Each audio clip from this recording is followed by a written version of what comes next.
Good evening, all, and welcome. Tonight we're traveling to Japan to experience some scary stories from the middle of nowhere. I am being joined by my good friend Jay Nightmares for this adventure, so be sure to check him out when you're done. Links will be in the description and on screen. But for now, it's time to get comfortable. Pack your flashlights and let the darkness take control. This happened a few years ago, and I'll never forget what I saw that night. I was at home doing nothing in particular when a friend called and asked if I wanted to go out. Bear in mind it was around 3 a.m. at this time. He said he would come and get me in his car. We were driving around the city for a while when my friend suddenly said, "Hey, let's go to the wharf." So that's where we headed. Down by the pier area by the wharf, there's an old factory. In the daytime, trucks are in and out of there, and it's a pretty busy area, but at night it was quiet. The roads by the wharf are really wide and straight, and on weekend nights you can sometimes see people racing there, but that night we were the only ones on the road. It made for quite a tense atmosphere. We headed to the wharf like we were being drawn there, and we stopped at a traffic light, and a car pulled up alongside us. I cannot remember the model or colour of the car. I guess it was more like a minivan than a car, come to think of it, but it was larger than a regular car. I'm in the passenger seat and my friend is driving. The lights change and I look at the car and the people in it, when I got a really weird vibe. I couldn't put my finger on it. Then I noticed one of the guys in the back seat. It dawned on me, the reason I felt off was that I couldn't see the bottom half of its face, like it was missing or completely black. Was I hallucinating? Was I overtired? I kept looking at the guy, was curious, and I locked eyes with him and the car sped away before the lights changed. They ran the red. In the split second, I saw the guy, his eyes flashed my way, and I have never seen such a look of desperation before nor since. His eyes seemed to scream at me. He pressed his face against the window, and it was like he was pulled backwards before the car sped off. When he was close against the window, I realized the black thing I saw was tape, and all of this happened within a matter of seconds. But the look of fear in his eyes stayed with me. I was deeply concerned as the minivan sped away into the night towards the wharf. I heard rumors that the Yakuza used to hang out there and were responsible for some of the missing person cases in the area and some of the bodies that washed up in the wharf over the years. People say the wharf is haunted because of this. It's always been known as a kind of test of courage to head there on weekend nights, but I've never spoken to anyone who went down there on weekday nights. We don't know what goes on down there when the town sleeps, but I think that night I got a pretty good idea. A long time ago, I read a story similar to my own experience on the internet. It's so frustrating that I cannot find it these days, as I would love to ask the OP some questions. It was this story about a bunch of mannequins out in the middle of nowhere. They were arranged to look like a family, and it was such a creepy story. Hi guys, let me cut in and just say that I found the story this person couldn't. It's one I've actually done before, but it's a good one. It will be the next story after this one. So now back to the story. My family lives in the countryside, and the mountains are all around us. It's pretty nice. Sometimes we would go into the woods and pick wild vegetables. My grandpa taught me how to forage and where to find vegetables and mushrooms when I was in elementary school. By the time I was in junior high school, I went alone or with friends on trips into the forest. It was a Sunday, and me and 2 friends had arranged to go into the woods for foraging. I don't know why we all loved to do it. Maybe it was because it made us feel mature or something. I don't know. Things went well to begin with, but when we grew tired and decided to head home, things went downhill. We were walking down the narrow dirt path we had used to enter the forest, and my friend screamed. Well, it wasn't uncommon to cut your legs on a branch or have a bug fly at you or land on you. That's what I thought happened at first. I looked over to him, and he wasn't rubbing a wound or swatting away a bug. He was stood completely still and he was staring upwards. My other friend was staring in the same direction too. I looked at what they were looking at. there were 2 bodies hanging from a tree branch. They were hung by their necks, and their body was stock still. I had never seen anything that frightening. It was positively traumatizing. It looked to be a man and a woman. I was so shocked that I couldn't speak. I instinctively began to back away as panic began to settle in. I couldn't look away though. Once I had taken a couple of steps back, I realized that they weren't just the bodies of humans. They were the bodies of mannequins. It must have been a prank. What a cruel prank to pull, I thought. We were all so annoyed at the prank. We were complaining about it as we walked back down the mountain path. I explained what happened to my dad when I got home, and he said he would go up there. I wanted to go with him and help him. We took a stepladder, some pruning scissors, and a hatchet. My friend said that they would come too. When we got there, he set up the stepladder, and we helped keep it steady as he climbed it. He then cut the rope from around the male mannequin's neck, and it fell to the ground. We were going to take it back to the barn and get rid of it. If we left it out there, then maybe it could be used again in another prank, and my dad didn't want us boys to be spooked out by it. It had clearly affected my friends and I. My dad said that he wanted to smash the thing up and throw it away in bin bags. He took the clothes off the thing to separate them, and that was when we noticed that there was something written on the mannequin's chest and stomach. "Whoever takes this mannequin down will die," was written in bright red letters. We all stood there, as still as those mannequins were hanging from the tree. It was really creepy. My dad clearly wanted to get rid of these mannequins as fast as he could, so he got straight back onto the stepladder without saying a word. He cut the female mannequin's noose, and it dropped to the ground with a dull thud. It was wearing a flowery one-piece dress. We could already see the red writing peeking over the top of her dress. "Whoever takes this mannequin down, the person you love the most in life, will die." My dad stood there, silent again.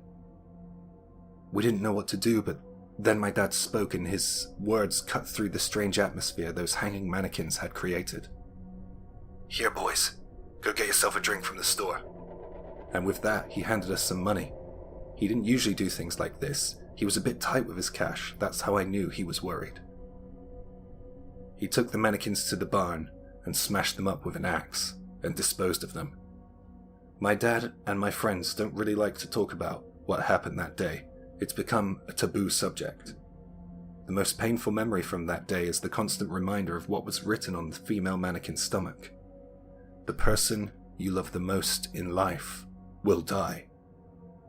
I've been worried about my mum, myself, you know. Who could it be? I'm also worried about my dad. If such a curse exists, I mean, it may have been just a prank, but it was pretty traumatizing.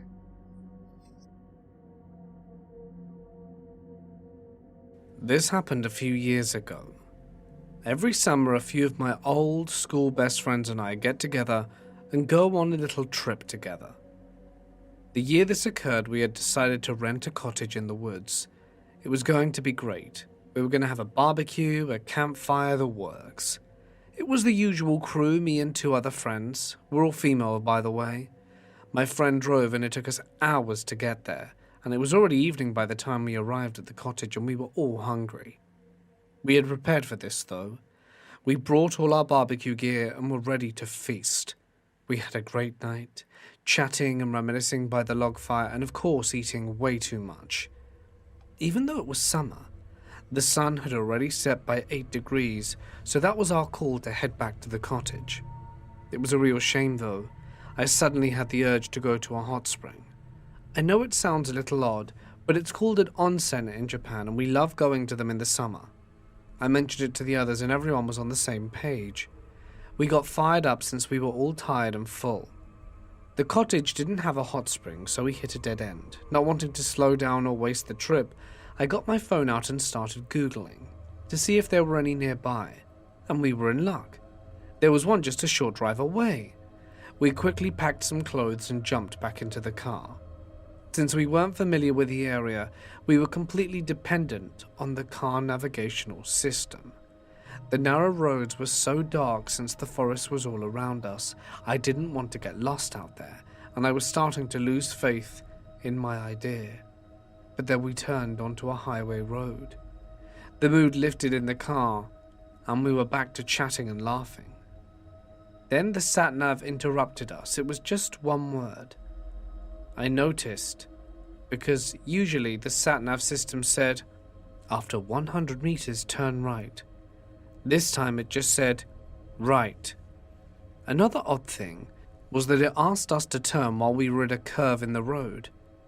We turned back a little, and at the exact same point in the road, the sat-nav just said, "Right." These country roads were very narrow. We didn't see the dirt road the first time, but spotted it when we double-backed. We obeyed the sat-nav and went down it. The laughter and sense of excitement in the car ebbed away and was replaced with a sense of anxiety. This road didn't seem like it was leading us to the hot springs. The forest road just got deeper and steeper and darker. It felt as though we were moving further from the town and the people, and I started to doubt the existence of the so-called hot springs. We ceased talking at this point. The air in the car was thick with tension, and I wanted to turn back, but knew that we couldn't. The road was only just wide enough for our car. There was no way we could U-turn, so I began to worry. I wondered what may happen if an oncoming car came at us at full speed. Since we didn't know where we were, we decided that we would stop and check out our surroundings, and I was amazed to discover we were near a cliff edge. I had no idea we had even driven up this high into the mountains. We ceased to talk at this point. The air in the car was thick with tension. I wanted to turn back, but I knew that we couldn't. The road was only just wide enough for our car. There was no way we could U-turn, so I began to worry. I wondered what may happen if an oncoming car came at full speed. Since we didn't know where we were, we decided that we would stop and check our surroundings out. I was amazed to discover that we were near a cliff edge. I had no idea we had driven this high up into the mountains, and I was lost for words, and so were my friends. Fear now had a hold on us. Forget the hot springs, we just needed to get back somewhere familiar. No one said a word, and I'm glad they didn't because I was panicking. We stared at one another's faces in the dark and wondered what to do. We had no choice but to keep going forward because the road simply wasn't wide enough to turn back, and I knew deep down that we were just getting further away from civilization. Just as our anxiety reached its peak, my friend spotted a point in the road where ahead it widened. Relieved, we sped towards it to perform the U-turn that would get us out of the mountainous woods. Then the car headlights illuminated a building. A building almost crumbled to ruins, a derelict and frightening-looking place. And at that moment, the sat-nav said, "You have arrived at your destination." At that very moment, the power in the car went out. We panicked, but it came back on instantly. We turned around and away back to the safety of the cottage. There was no hot spring. There was no way the creepy building in the woods could have been a hot spring either. And I cannot forget the event that we often speak about. Perhaps we were summoned or called by something in that abandoned building.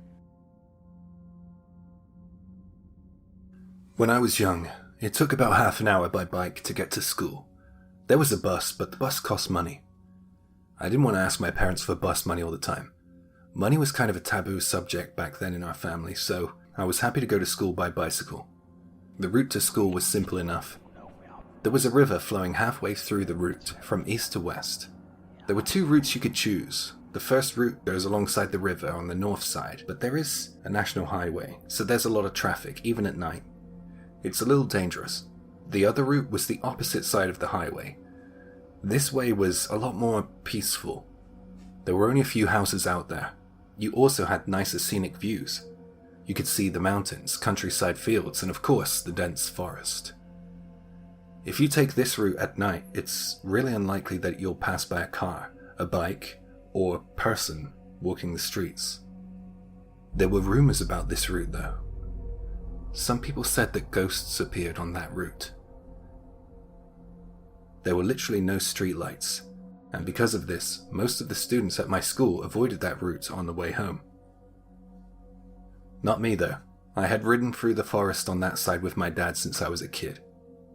I knew the way so well that even when I came home late, I would turn the lights off on my bike and rely solely on the moonlight to guide me. It was relaxing. I would listen to the sound of the river. There was a really cool part of the woods where the branches of the trees had created this kind of natural arch. It looked like it was right out of a storybook. I loved it. On the night that this experience takes place, I was heading home late from school. I took part in some club activities, so it wasn't uncommon for me to be late home. It was already past 9 p.m, and I had stayed late to speak to friends. Someone said that a typhoon was coming, and we were all hoping that school would be closed tomorrow. So we didn't mind staying a little late if we weren't going to hang out tomorrow. The warm breeze was strong, so I decided to head home before the weather turned. So I chose my usual route home, through the forest, just in case it rained. The clouds were low and looking grey. My bike had a kinetic energy-powered light bulb, so if I hit a switch, it would make pedaling a little harder, but it would provide light. I hit the switch, but the light didn't come on. I guessed that the bulb had bust. This was just what I needed. I tried to kick on and hurry home before it rained. It was so dark out, but my eyes had grown accustomed to the darkness. I was able to keep going with confidence along the roads, but I had to slow as I entered the forest. As I entered the forest, I felt that something was different. I felt a little frightened of the woods that night. I told myself that I didn't need to be scared. The forest is creepy at night, but it's the hole in the ear that lets in the fear, that and the absence of light. I pushed those thoughts to the back of my mind and entered the woods. The headwinds grew strong. As I passed through the woods, it made pedaling harder and harder. I grinned and bared it. I just wanted to go home. All of a sudden, there was a weird smell which accompanied the wind. It smelled so bad. Then I thought I could see something popping up and down, out of the dark just ahead. I stared forward, puzzled, and then that was when I felt something grab my left shoulder. I have never been scared of the forest, but that night changed everything. I pedaled as fast as I could, making a voiceless scream against the wind. My heart was racing. I was terrified. I put some distance between myself and where I felt the hand on my shoulder, and I thought to myself, whoa, finally I had a paranormal experience. I hope that's the end of it. I kept riding. I was powered by adrenaline. I swear I heard something behind me. I didn't have the courage to look behind me though. There was even less visibility than before. I hated it. Thankfully, the path had widened, and it was largely flat. For some reason, I shouted the name of my dog, and then I pedaled noticeably faster. I got through the forest, and I began to see the welcome sight of neighboring houses through the branches in the trees. I still didn't have the courage to look back and check if anything was following me. When I came out of the woods, there was a convenience store just the other side of the bridge. I chose that to be the point where I would look behind me. There was nothing chasing me. I felt my heart rate slow. I locked up my bike outside of the convenience store and I headed in. I have never been so happy to hear the sound of the entry bell in my life. I got even happier when I saw that a couple of my friends were stood by the magazine rack. They laughed and said that I looked like I had just seen a ghost. I chuckled with them, but I was too embarrassed to tell them what had happened. One of them looked at my shoulder with a grimace and then asked, "Mate, what happened to your shoulder? It's filthy." The fear came rushing back to me. I looked at my shoulder and there was some disgusting stain there. Immediately I unbuttoned my shirt and I hurled it into the trash. My friends all laughed and asked what the hell I was doing. I just got on my bike and left. When I got home, my mum asked me about what happened and why I wasn't wearing a goddamn shirt. I just said that I forgot it at school. Relax, I had an undershirt on. Dinner was ready for me, and I was hungry. I chowed down, and with chowing down comes clarity and rationality, because I arrived at the conclusion that perhaps something from above in the trees had fallen, blown by the wind to land on my shoulder. Perhaps it wasn't a paranormal experience. With that in mind, I felt kind of embarrassed about how I acted back at the convenience store. I was a little scared, so I got my big sister and the dog to stay in my room that night. Unfortunately, school wasn't closed the next day. The typhoon didn't hit our area, so I had to go to school. However, thanks to my canine best friend, I was able to sleep, and sleep well. When I woke up, I had started to think that I had created a scene out of nothing. The embarrassment hadn't faded. I had breakfast with my family, grabbed an umbrella, and headed to school. I chose the other route to school that morning. I took a look at the forest when I got to the bridge, and it didn't look that daunting, but still I didn't want to go in there. On that day during lunch, I heard a story. I heard something that would justify my fears out there in the dark woods. I wasn't the only one who had an encounter out in the forest. There was a boy at school who was delivering newspapers. He was a couple of years older than me and my friend group, but my sister knew him. Anyway, his job was to deliver newspapers in our area and a small village just beyond the edge of the forest. So like me, he used the forest to get to and from his newspaper route. He would make these deliveries early, like really early. He was out on his bike delivering at 5:30 a.m., up at the crack of dawn. He headed through the woods as usual and stopped still in his tracks when he saw a body swinging in the morning breeze. The body's neck hung crooked from a tree limb. This is where mine and his stories crossed paths because I don't think I was grabbed on the shoulder that night. No. I think it was the clatter of some dangling foot that brushed my shoulder. I do not know if the individual who chose to take their life could have been saved at that point, but there is one thing I do know. Had the light on my bicycle worked, I might have been able to do something to save them, if it wasn't too late. I think about that night more than I'd like to admit. Yeah. If the light was working, maybe things would have been different. I never go through the forest these days. This happened when I went to my friend's house. I rode my motorbike there, and it was my first time to visit him in his new place.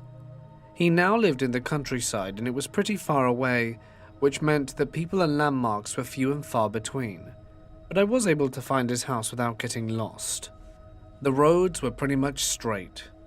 It was a nice drive, to be honest. Getting home would be easy. That's what I thought anyway.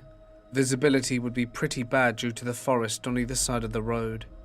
There were rows and rows of tall trees, and I made a mental note to head back before it got too dark. Things didn't go as planned. I ended up staying until around 10 p.m. We were having a really great night because some other friends joined us. When I hit the road shortly after 10, I went back the same way I came. The street lights were sparse and everything was so dark, it made it difficult to see. It's really creepy and unnerving to ride solo through roads like this at night. I was anxious something from the forest would leap into the road, but I had to keep going. I was heading home. Not to brag, but I am the kind of guy who usually doesn't get lost. I always thought that if I traveled along a road once, I would have no trouble remembering the way. I thought I was on the right road home, but somehow I managed to stray off down a road which turned into a dirt road in the forest. There was way more forks in the road than before. How did I end up on this road? I was going the same way I came. If you've never been in this scenario before, I can tell you it feels like a glitch in the Matrix or that time's gone missing. It makes you sweat and pretty confused. Well, it did that for me anyway. I don't know when I made the wrong turn, but now I was deep into the forest where the weeds and trees grew high. So tall, in fact, the moonlight was almost blotted out. I turned back around, because perhaps then I'd see something familiar. The only issue was I was riding by bike headlights alone at this point, and things seemed far less familiar than before. I didn't want to admit I was lost at this point. The road wasn't flat, and concentrating on keeping my bike stable was a welcome distraction. It had been about half hour or so since I first got on this dirt road, when I saw a parked car ahead. It looked like there were two people sat there. Perfect, I could ask for directions. I stopped my bike, a little bit behind the car, pulled out my cell phone and used the light to find my way to the car. Before anyone asks, this took place before smartphones. Besides playing Snake, the phone was a brick that would make phone calls, and on the off chance there was signal. When I got close enough, I called out, "Excuse me," but there was no response. They didn't even turn in the direction of my voice, and after calling out several times, and content that my voice was loud enough for them to hear me, I approached the window with my cell phone in hand. When I looked through the window, I noticed something, and my stomach churned. They had disturbingly pale skin. I ran back to the bike, skinning as I went, jumped out and fumbled for the ignition. In my head, I kept repeating, go home now, make it home. I felt like this prayer or chant seemed louder in my head and ears than the splutter of my bike's engine. Not long after I set off once more, I saw the figure of a person walking up ahead. Taking into account what had just happened, I was still shaken, sweating and frightened. I didn't want to stop. I kept going home. I just needed to leave the forest roads. Just as I was passing and about to overtake the person walking alone, I couldn't stop sweating and panicking. Then I heard the man laugh. He cackled such an insane, creepy laugh. I couldn't handle that. I accelerated and I knew I couldn't turn back, even though I was on a motorbike. I thought the weird guy was going to chase me or something. I kept my eyes on the road and told myself to calm down, and eventually I saw the dull glimmer of a streetlight ahead. One light eventually turned into two, and before I knew it, I was back on the main road. I pulled over, sat on the ground next to my bike, relieved that I made it out of there alive. I don't know where the hell I went for that hour, but I'm glad I made it back. Thinking back on that night always gives me shivers. I know a ghost story. I don't remember everything perfectly, but I'll try my best. It's about this writer. I can't remember his name. This is a kind of urban legend. This is the kind of story you might hear sat around the campfire on a summer night. Anyway, this writer grew sick of the city, and he wanted to move somewhere else. He wanted to live life deep in the mountains, so he had a small wooden lodge built, and he moved out into the middle of nowhere. There was no electricity, gas, plumbing, or even a phone. There was just a fireplace. So, since the only heat source was a fireplace, the writer spoke with some people in the village at the foot of the mountain and found a married couple who sold charcoal on the side. He spoke with them and worked out a deal where he would get a delivery of charcoal once a week. He was living a good life out there in the mountains. He would plow fields, and when he felt like it, he would write.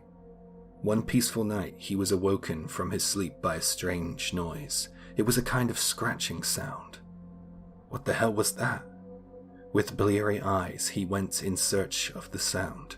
From here on, I will switch to the first person. There was light. There was a fire still burning in the fireplace, and I could see, albeit it was dark. The lodge wasn't exactly big, so it was easy to see your surroundings. Something stood out. There was something in front of one of the walls. It was just a simple wall made out of logs, and in front of that wall was the silhouette of a person. It was doing something. I couldn't quite make it out though. It looked like a very thin and slim silhouette. It was barely visible in the darkness. It was definitely human-like and definitely there. I could see from the back. I could only see from the back, but judging from its movements and the direction it was facing, I guessed that it was scratching the wall. It made sense because I could hear that scratching sound. I watched, and its movement continued. I don't know why, but I didn't care all that much. I just kind of fell asleep. Perhaps that was because I was really tired. I don't know. Maybe I'm just a laid-back guy. When I woke up in the morning, I went about my usual morning routine, and I almost didn't notice what was on the wall. Some messy scribbled letters were scrawled on the wall. It was hard to make out what they were, but on closer inspection, I realized that they said, "Kill" and "Help." The color of these letters was pitch black, and I presumed that they were made with charcoal.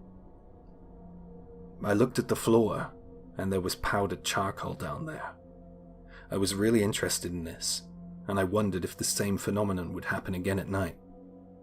When night fell, I made sure that my gas lanterns were lit in all four corners of the lodge, and there was plenty of logs on the fire. If that shadow appeared again, I was ready to take a closer look. I pretended to be asleep in bed, and I waited. I don't know how long I waited, but eventually I heard that scratching sound. I tried to leap out of bed, but I found that I couldn't move a muscle. Was this some kind of sleep paralysis? I guessed so because all I could do was move my eyes. So I looked towards the direction of the scratching sound. Unlike last night, the lodge was much brighter. However, the shadowy figure still looked like a complete dark silhouette. I had moved my bed that night, and this time I was looking at the shadow side on. It was definitely humanoid. It was writing on the wall. I looked at the thing's hand, and I couldn't see any charcoal in its grasp. It was using its finger to write. The moment I realized this, it stopped.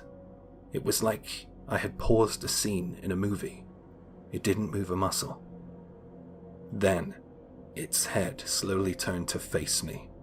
It was agonizing. I couldn't take it.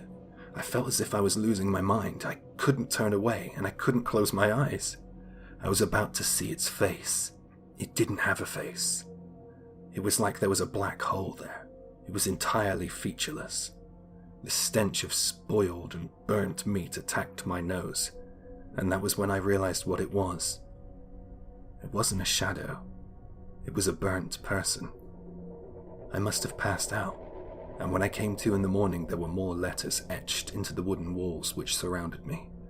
There was only one word this time, and that word was help.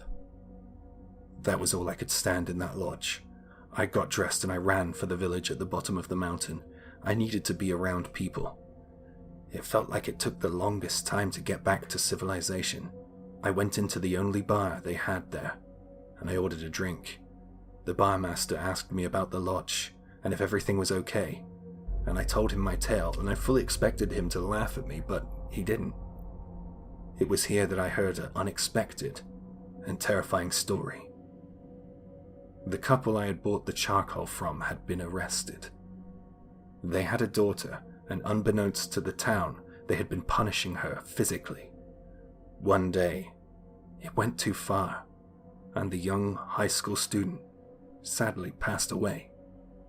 Her parents burned her in an attempt to hide the evidence. They threw her body into a kiln. The daughter's high school teacher was concerned by her absence at school and had her own suspicions about her parents. The police got involved and discovered human remains in the kiln, and her parents were arrested. They confessed under police interrogation. I nearly threw up when something dawned on me. The charcoal that the couple had been delivering. It couldn't be, could it? The daughter's remains? I returned to the lodge after a few more drinks and collected all the remaining pieces of what I was told was charcoal and took them to a local temple to mourn for that girl's spirit. I have been mountain climbing for many years and met some strange and interesting people along the way. I generally like climbing during the summer and do it during my annual leave. I love staying in mountain lodges and cabins and tend to occupy them for about a week. This year, I decided to stay in a lodge for a few nights before climbing. The lodge was really nice, one of the nicest ones I've ever stayed in. It was actually used as part of a forestry classroom for young climbers. It was pretty large. That being said, the facilities were outdated, but not too badly. I planned to leave early in the morning and return to the cabin, if all being well, by about lunchtime. Fortunately for me, the weather was on my side, and I ran into a group of about 10 climbers on the way. The group was led by 2 adults and 8 children. Since it was summer vacation time, it wasn't uncommon to see parties like this. There was something odd about this bunch, though. They hardly seemed dressed for a hike or climb. They looked as if they were heading out for an afternoon stroll in the suburbs. I mean, I was used to seeing high school trips at the base, but never on the advanced routes. No disrespect to them, but the climbing route I was on was definitely for adults. The group didn't seem all that energetic either. I didn't expect them to be bouncing all over the place and super excited to be there, but I also didn't expect them to look so downtrodden and with such low energy. I saw this group as I was heading back to the lodge, and after seeing them I wanted nothing more than to be back in the lodge away from them. As I returned, I felt as if the lodge reminded me of how old it was. Those log cabin walls must have seen and heard a few stories. I could tell that this one wasn't a popular rental either. It seemed as if it hadn't been inhabited for a while. It was clean, but don't get me wrong. You could just tell no one had been in there for a long time. There was a notable layer of dust that seemed to state welcome. Other than dust, the debris of dead bugs and fallen leaves had made their way in there. It could have been unused for months and I wouldn't have known. While it beat sleeping out in the elements, I went to take a look at the facilities. All the cooking equipment looked fine and decided to make an easy dinner and enjoy it by a roaring campsite fire. There is something relaxing about just watching a fire burn, wouldn't you agree? Well, the sun had already begun to set. It was a starry sky in full view. I was really enjoying myself, and the next morning I had plans to take in a little fishing. And I wanted to get there early, so I decided to grab an early night, and I was in my sleeping bag by 8 p.m. I positioned myself on the second floor of the lodge by a big window so that I could watch the night sky, and I drifted off to sleep for a while when I heard a noise. It sounded like a door being opened. It definitely sounded like there was someone else entering the lodge. I looked at my alarm clock. It was after 10 p.m. Who the hell comes in this late? I strained my ears to listen and try and place the direction the noise was coming from. It sounded like someone was walking around. I wondered if someone had simply mistaken my lodge for theirs. The more I heard footsteps pacing around down there, the more I realized there probably wasn't a mistake. Someone had intentionally entered the lodge. I didn't hear any words or conversation, just the sound of footsteps and the occasional sound of doors opening and closing. It was really weird and obviously frightening. I stayed and listened. The footsteps sounded like they had a squelchy quality to them, like they were wet or muddy. And I listened closely but felt a bolt of ice pierce my heart when I realized that the footsteps sounded like they were climbing the stairs. I also came to the realization that they weren't just one pair of footsteps but several.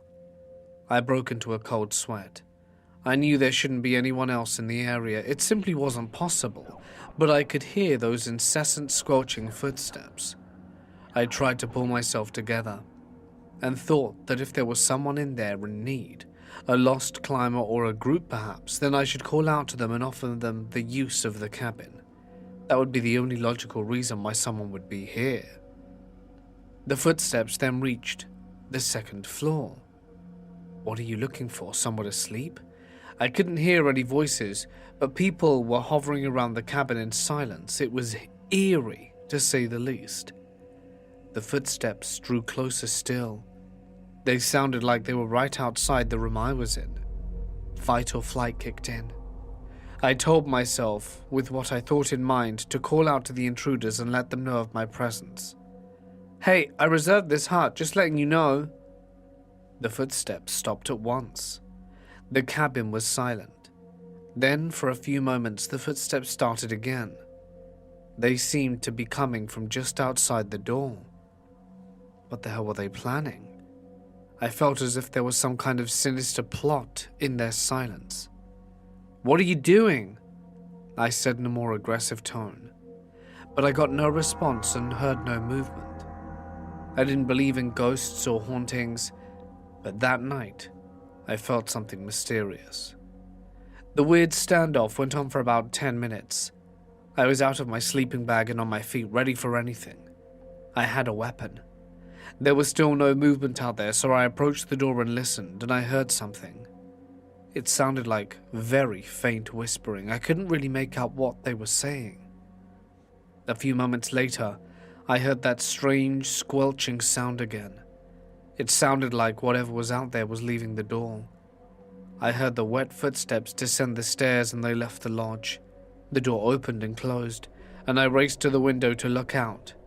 It looked like the shadowy silhouette of a small person, perhaps a child, walking away from the lodge.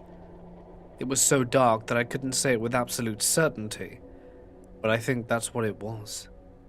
There was more than one of these silhouettes heading away from the lodge and down the mountain path. They seemed to disappear into the night sky. I ended up staying up all night. I wasn't going to close my eyes until I saw the morning light, and I thought that these shadowy figures would be back if I fell asleep. I abandoned my plans to stay in the lodge for the rest of the week and descended the mountains in the morning without issue. And let's just say I'm very more careful about the lodges I pick to stay in these days.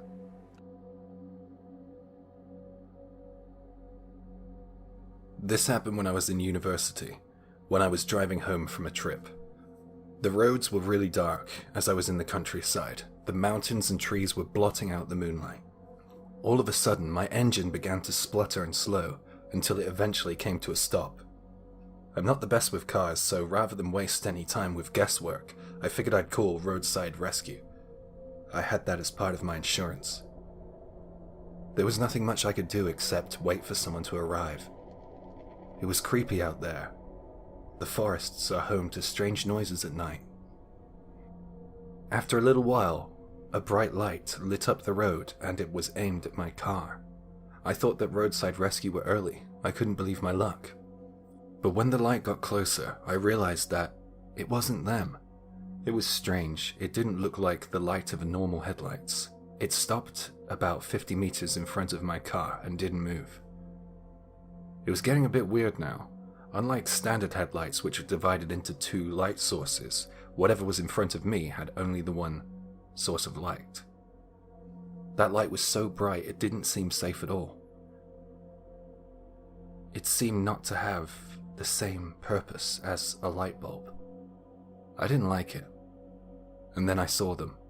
3 people approaching from behind the light. These were very thin and very tall, pushing 2 meters, I'd say, 6'6". As they moved from behind the light to in front of it, I could see the lines in their face. Their faces were really gaunt and long. There was something off-putting about these 3 people that I couldn't quite put my finger on at first, but then I realized what it was. Their style of clothes and hair, etc. They looked like they were from another time period. It was like they had been wearing the same clothes since the 70s. They were wearing chinos, polo shirts, stuff like that. They approached my car and one of them spoke to me. Once again I noticed there was something slightly off-putting about these people. When they spoke, it had all the wrong intonations. Like he was emphasizing the wrong syllables. I'm not quite sure how to explain it, but it just wasn't right. It made listening to them difficult.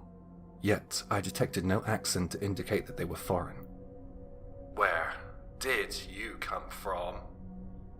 he asked. I chose to remain silent before answering that. I didn't want to let these strangers know about my car's engine trouble, because essentially, I couldn't get away from them. "You have a trouble with your car and I can fix it," he said. It scared me that he knew that. I said thanks but no thanks. I had already called roadside rescue. The man was persistent. I kept refusing. I really didn't want to speak to these guys out here in the woods alone. Then the strangest thing happened. My thoughts felt like they were changing. Like I had to mentally wrestle with myself not to allow them to work on my car. It felt like my mind was being changed for me. I started to wonder if maybe they could help. Maybe it would be a good idea to unlock the door and let them in. I got out of my car, half of my mind screaming at the other half, imploring me to get back into my car and get the doors locked again. I couldn't fight it. I started following them towards the light. I was completely transfixed. I didn't need to think for myself. I tried to raise my arm, but I couldn't because I wasn't in control of it. I wanted to be scared, but this calm voice inside my head reassured me that there was nothing to fear. That part of me was still screaming to do anything I could to get away from these men, but That internal voice of mine was getting quieter and quieter. While I was walking towards that bright light, my phone started to ring. It must be the roadside rescue people. It snapped me back to reality. I was in control again. I was able to answer the phone. I was back. I knew that phone needed to be on. Something about that call saved me.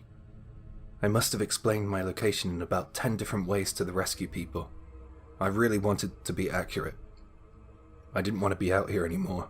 Whilst I was on the phone, the men were trying to get me to take up their offer of help. I hated the way they towered over me. In their faces, they were so pale and thin, like barn owls. I refused. I had to. I ran back to my car with my phone clamped to the side of my head. And that was when they began to get angry. They were screaming and shouting by the side of my door. I began to doubt myself. Usually I would never refuse a kind favor, as I would be willing to do the same for someone in my situation, but given what just happened, I knew I couldn't trust these men. They were trying to express anger, but it was like the concept was entirely new to them. Eventually they gave up and headed back towards the beam of light. Before leaving, they did this weird thing simultaneously in front of my car. They placed an open palm on their foreheads and then slapped it. It's like as if you're doing a high five to your own head. Their fingers were long and spider-like. I don't have a clue what that gesture is supposed to mean. The light then shot backwards at tremendous speed and it was gone.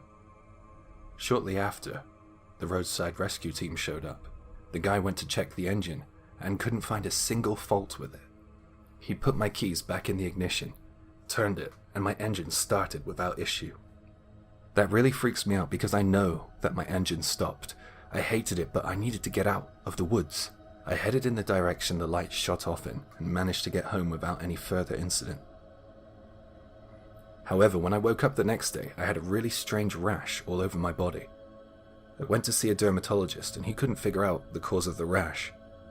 I think the rash went away after 10 days or so with the cream and ointment I got from the dermatologist. I'm sure that rash was related to the bright light and those 3 men. Well, I say men, I'm not entirely convinced of that fact. About 2 years after this happened, I was at a party and a woman said that when she was driving out in the mountains in the same area that I was with her boyfriend, they said they saw something similar to what I did. She said on 2 occasions she saw beams of light flying across the night sky. Some people snickered at that, but I didn't. It felt all too real. Did we have some sort of encounter with a UFO? It must be really hard to believe this, but I wish I could just give you my memories or my mind for a while. The fear those 3 tall men instilled in me was otherworldly. That said, I don't know why my mind changed to trusting them like a light switch being switched on and off. It lingers in my thoughts often. It was truly disturbing. I have a dog that's mixed bred called Kuro. My son, who's in high school, used to always walk the dog in the evening, but since he started high school, he's been coming home later and later.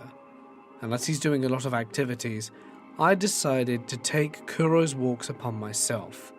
I didn't mind the route, it wasn't that long. I work and I go home pretty much the same time every shift, so I have time to vary the course for the dog for now and then. I take the dog on one of 4 routes so he doesn't get bored, or maybe so that I don't. Either way, it's what we do. The night that this experience took place, I took the dog on what I like to call the shrine route. From my home to the shrine, it's about a 15-minute walk. There's a baseball field nearby, and at night it's a pretty good place to let the dog stretch his legs. Now, as for the shrine, there used to be this big, beautiful Shinto shrine here, but it was destroyed in a suspicious fire. Rumor has it that it was arson, and a smaller shrine was constructed by local volunteers in its place. I was walking along the outskirts of the baseball field when suddenly a car came speeding out of an alley. Its headlights were on. It wasn't dangerous.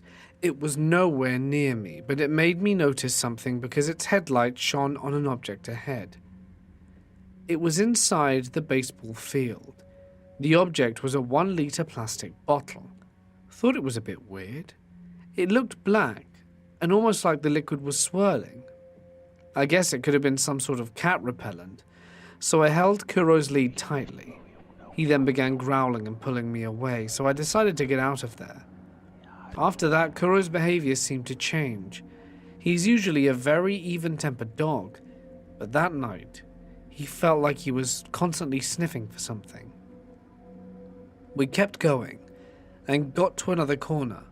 Kuro seemed to point at something with his body. I looked ahead and saw another one of those weird bottles with paper in its mouth. This time it was hanging from a hedge outside of someone's home. I wanted to approach it to have a look, but Kuro kept pulling me away. The liquid in the bottle was clear. The paper had been folded many times and was almost as long as the bottle.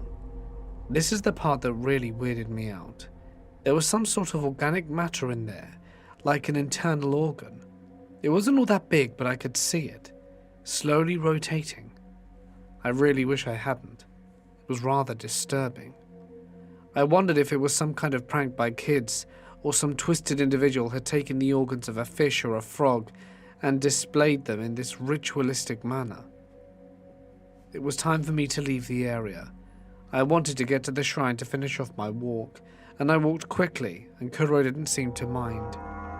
I felt the presence of someone behind the rows and rows of tori, the red gates you see at shrines, and I saw a shadow move. I heard the rustling footsteps of someone unseen. I perceived them to be coming from nearby. Amidst the red of the tori gates, I finally could see someone as they drew nearer. It was a middle-aged woman wearing Japanese-style clothes, carrying a heavy cloth bag ahead of her, which she was holding with both hands. I could see the spouts of 7 or 8 of these plastic bottles that I'd seen in the baseball field. As she got closer, she terrified me. Her face was bright white with layers and layers of makeup. She passed by me as if I simply wasn't there, and focused on whatever it was she was doing. She glared at Kuro, and my dog whimpered, and left us stunned and frightened. He vomited on the way home, and didn't eat that night. I thought about taking him to the vet, but it seemed that he was better by morning. Naturally, I stopped walking that route and reported what I saw. I don't think police were that interested in my story. Perhaps they thought I was just a bored housewife with an overactive imagination. I don't know what happened with those bottles, and if there are any more of them, or if they're still there. I asked about the shrine with colleagues and friends, and heard a few rumors. There were a further 2 reported outbreaks of fire. These reports were called in, and when the fire brigade arrived, nothing was reportedly burning. It's very weird, and I feel like something is going to happen around here. I just don't know what that will be. I'm a hiker. I love the mountains. I found this thread, and it seems like a good place to share my experience.